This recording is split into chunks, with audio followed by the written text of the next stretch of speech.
3A üstə gəl 2, 3B üstə gəl 5, 3C üstə gəl 4. Bunlar 3A, 3B, 3C. Bunlar üçü də 3-ə vurulduğu üçün üçü də eyni ədəddir. 3A, yəni eyni deyəndə ki, baxın bu üçlər eynidir. Anladınız? Yəni müqayisə, yəni 3A hansı müqayisədə olsa, tutaq ki 3B, tutaq ki 3C olsa, biz hər tərəfi müsbət 3-ə bölə bilərik. Bizim bərabərsizliyimizin işarəsi dəyişməyəcək. Anladınız? İndi hələ biz birinci müqayisə eləyək nəyləri? 3A, 3B, 3C-ləri.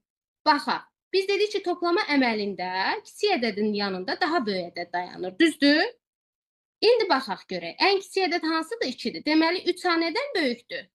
3C, baxın, sonra 4-dür. Nədən böyükdür? 3C-dən. O da nədən böyükdür? 3B-dən. Anladın? Və bizim bu bərabərsizliyimizdə, bu bərabərsizlikdə 3-lər eynidir. Yəni mən bu 3-lərə bölə də bilərəm. Hər tərəfi. Onda A böyükdür C, böyükdür B alınır. Başa düşdünüz? Və yaxud da bayaqki üsulla bunu izah edin. Bunu deyim ki, hər hansı bir x ədədinə bərabərdir bunlar. Onda 3A üstə gəl 2, bu biraz uzun gələcək, x-dır. 3A nəyə bərabərdir? X çıx 2-yə. Düzdür? A-nı tapmaq istəsəm, x çıx 2 bölü 3 deyil. Düzdür? Sonra 3B üstə gəl 5 bərabərdir. Yenə də x-dır. Onda 3B x çıx 5-dir. B neçədir? X çıx 5 bölü 3. Sonra baxaq. 3C üstə gəl 4 bərabərdir x-dır. 3C nəyə bərabərdir? X çıx 4-ə.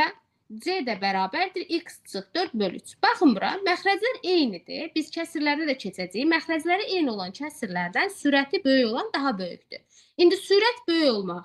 X çıx 2 daha böyükdür. X çıx 5 yoxsa x çıx 4? Təbii olaraq x çıx 2 daha böyükdür. Anladın? Ona görə A, biz məxrəcə baxmırıq, çünki məxrəclər eynidir. Məxrəclər eynisə sürətləri müqayisə edirik. A böyükdür C-dən, o da böyükdür B-dən. Anladınız?